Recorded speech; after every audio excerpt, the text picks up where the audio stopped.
Was? Nein, stopp, nein. Ich hab nie gesagt, dass ich das noch einmal sehen will. Ich wollte einfach nur wissen, was zum Teufel das jetzt gerade war. Regie? Du, das ist eine großartige Adventaktion von 23 großartigen YouTubern. Du weißt aber schon, dass der Advent normal 24 Tage hat, oder? Ja 23 großartige YouTuber. Und du? Ja, super. Ja, du bist wirklich fast so lustig wie der Adam Sandler. Aber jetzt mal im Ernst. Was soll das? Okay, schneide ich an. 24 YouTuber aus der deutschsprachigen Film-Community haben sich zusammengeschlossen und veranstalten eine riesengroße Adventaktion, wo jeder Kanal an einem Tag unabhängig voneinander ein Video postet, wo zusätzlich zum Inhalt des eigentlichen Videos auch noch ein Gewinnspiel veranstaltet wird, dass die Zuschauer nicht nur was gewinnen können, sondern auch noch viele andere coole Kanäle entdecken. Und wo finde ich diese ganzen anderen Kanäle? Okay. Na gut. Schauen wir mal.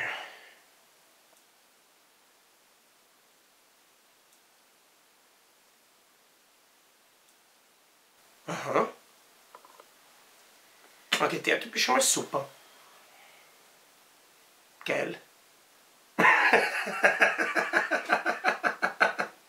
Okay, ja. Das ist eine saugeile Idee. Oida. Okay. Okay. Passt. Das klingt doch eine super Idee. Regie?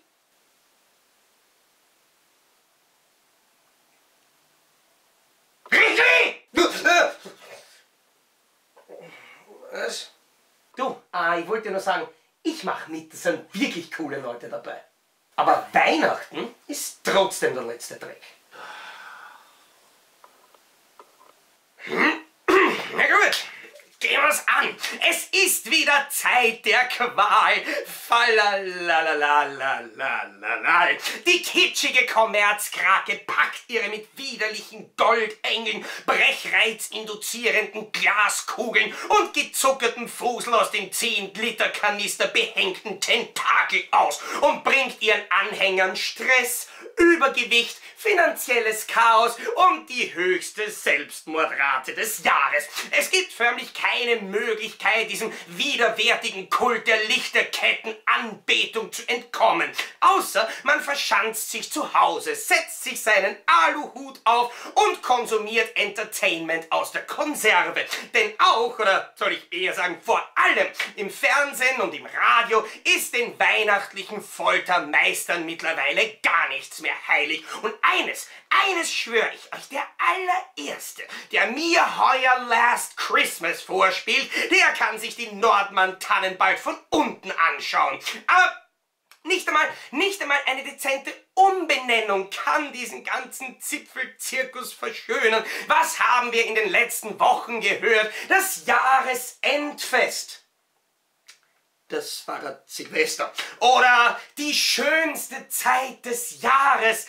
Das war der Black Friday. Wobei zumindest die Diskussionen, die das Ganze mit sich bringt, zumindest ansatzweise witzig sind und irgendwie mir jedes Jahr aufs Neue zeigen, dass es Dinge gibt, die noch dümmer sind, als jedes Jahr einen langsam vor sich hin dahinsiechenden Nadelbaum anzusingen. Aber bei wem jetzt schon die Alarmglocken klingeln, wer weiß, dass er sonst am Ende des Monats nicht mehr alle Glühweintassen im Schrank hat und sich nicht ganz sicher ist, ob ihm die Teekanne jetzt um die Ohren fliegt, wenn er statt Wasser Veltliner einfüllt. Der kann gerne auf mein vorher gemachtes Angebot zurückkommen und sich einfach mit konservierter Kunst beschäftigen, die mit diesem ganzen Wahnsinn einfach rein gar nichts zu tun hat. Und deswegen hallo und herzlich willkommen zu meiner heutigen Top 10 Liste mit den 10 besten Filmempfehlungen zu Weihnachten,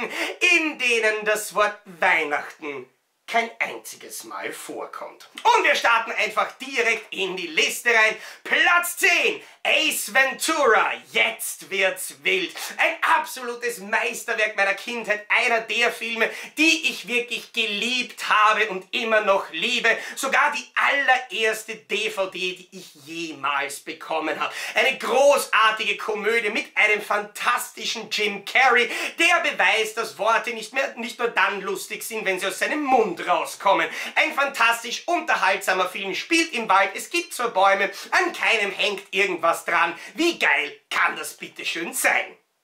Platz 9, die Schlange im Schatten des Adlers. Ich bin seit jeher riesengroßer Jackie Chan-Fan und ich liebe seine Art der akrobatischen Kunst. Seine Kämpfe, die ja eigentlich keine Kämpfe, sondern mehr Tänze sind einfach jedes Mal aufs Neue unterhaltsam. Und es war für mich wirklich schwierig, für diese Liste jetzt einen Jackie Chan-Film per se auszuwählen. Entschieden habe ich mich im Endeffekt für die Schlange im Schatten des Adlers, weil sie eine meiner persönlichen Lieblings-Jackie Chan-Szenen enthält, nämlich diejenige, wo er versucht, den Boden zu putzen und dieser andere böse Typ ihm immer mit den Füßen wieder reinlatschen will und er ihm die Fetzen einfach so unter die Beine schießt, dass der den Boden nicht mehr berühren kann. Alles wunderbar, es wird nicht gesungen. Wie schön kann man sich die Zeit doch in diesem Monat nicht vertreiben. Platz 8, Hard Boiled. Wir bleiben in Asien, wir kommen zu einem anderen Altmeister der asiatischen Actionkunst, nämlich zu dem immer großartigen John Woo. Und er liefert uns in Hard Boiled nicht nur eine spannende Story, blutige Shootouts und grandiose Action, nein, er liefert uns auch einen Chow Yun-Fat, der kleine Kinder vor dem sicheren Tod rettet und das Ganze ohne irgendwelche aufgesetzten Spendenaktionen oder sonst irgendwie weihnachtlichen Nonsens. Wie schön kann das denn nur sein? Platz 7, Braindead. Wir gehen jetzt mehr oder weniger nach Neuseeland zu Peter Jackson, dem großartigen Regisseur der Herr der Ringe und Hobbit-Trilogien. Aber bevor der im Kino wirklich von sich reden hat lassen, hat er auch schon den ein oder anderen wahnsinnig coolen Film gemacht. Unter anderem das Splatter-Meisterwerk Braindead, in dem die Beuschel nur so durch die Gegend fliegen, das Blut aus dem Kanister spritzt und das Beste in diesem Kanister kein Inländer rum ist, der einen die eigenen Eingeweide zerfresst.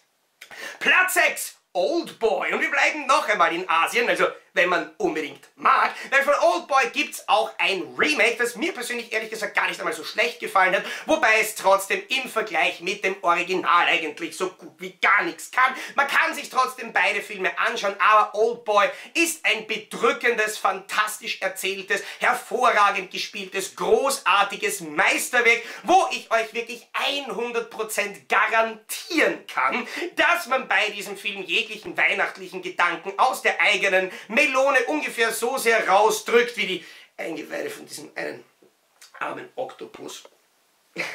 Au.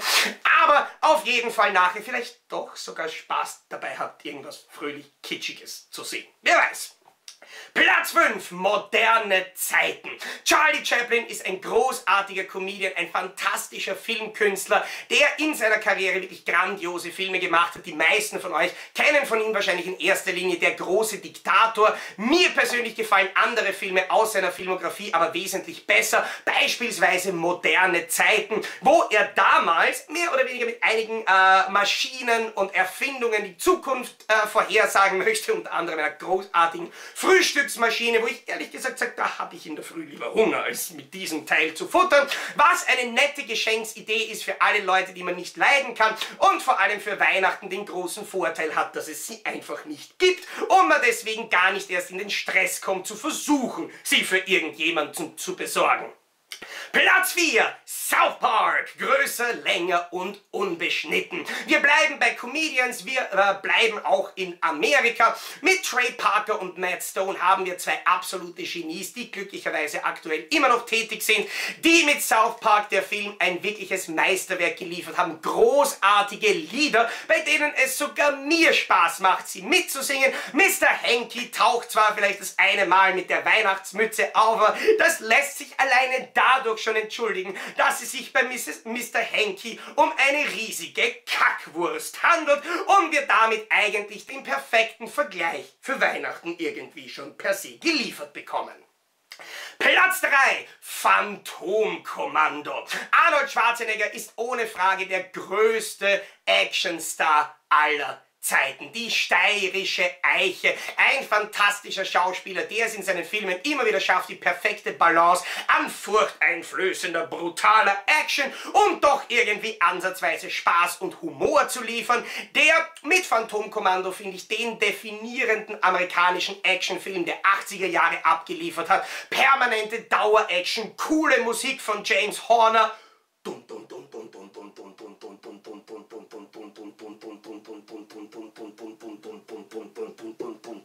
Ja, ist ja schon gut.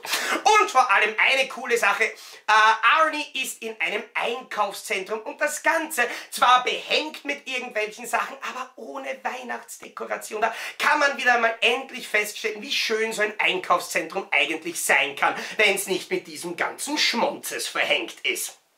Platz 2, Voodoo, die Schreckensinsel der Zombies. Lucio Fulci, der Godfather of Gore, ein Titel, den er sich ja seit jeher mit Herschel Gordon Lewis teilt, aber lassen wir das mal, ist einer der großartigsten Filmemacher aus Italien, der, finde ich, mit Voodoo den besten Zombie-Streifen aller Zeiten abgeliefert hat. Großartige Masken, großartige Verfolgungs- und Kill-Szenen, fantastische Musik, eine tolle Atmosphäre und das Ganze spielt mehr oder weniger auf einer entfernten,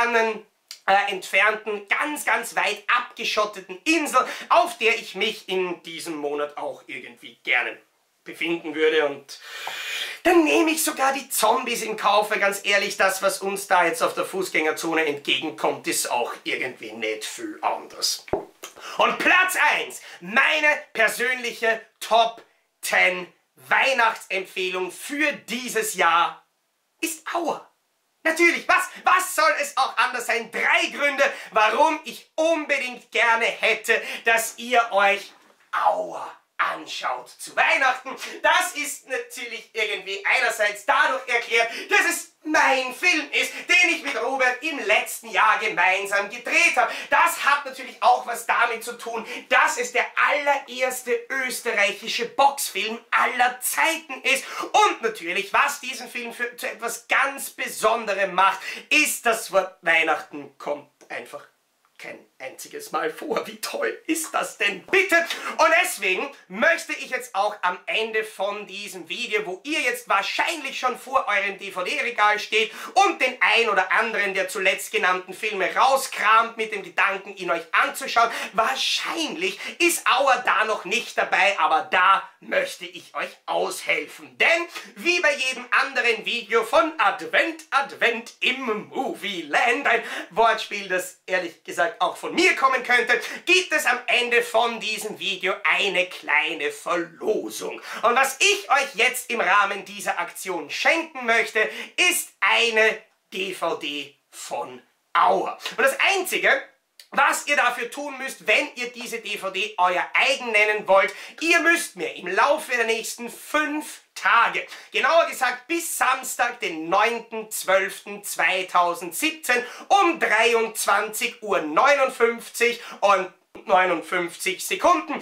ein E-Mail schreiben. Das E-Mail schickt ihr bitte an playzocker@gmail.com mit dem Betreff AUER und schreibt mir in das E-Mail rein, warum gerade ihr eine DVD von AUER dieses Jahr zu Weihnachten gewinnen wollt. Vielleicht wollt ihr euch selber damit beschenken, vielleicht habt ihr die DVD aber auch für Freunde, Bekannte, Familie im Plan. Ich weiß es nicht. Sagt es mir einfach.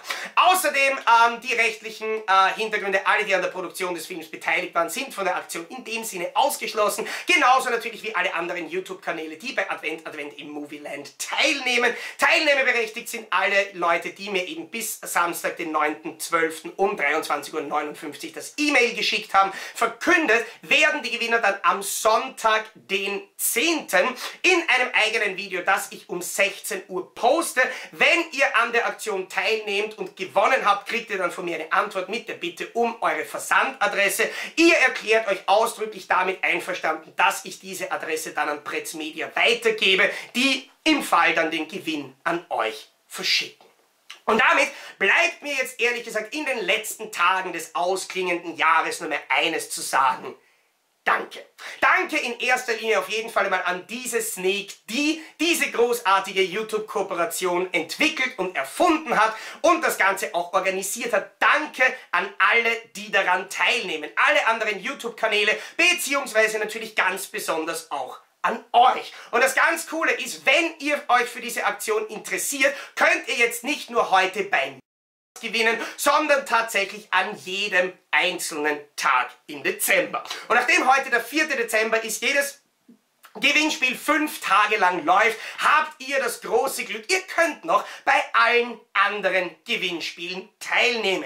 Also klickt euch ganz schnell in die Videobeschreibung von diesem Video hinein, klickt die Advent-Videos vom 1. bis zum 3. Dezember einfach einmal durch, schaut euch an, was die Kollegen Mutant X8, Brodys Filmkritiken und DVDception gepostet bzw. verlost haben.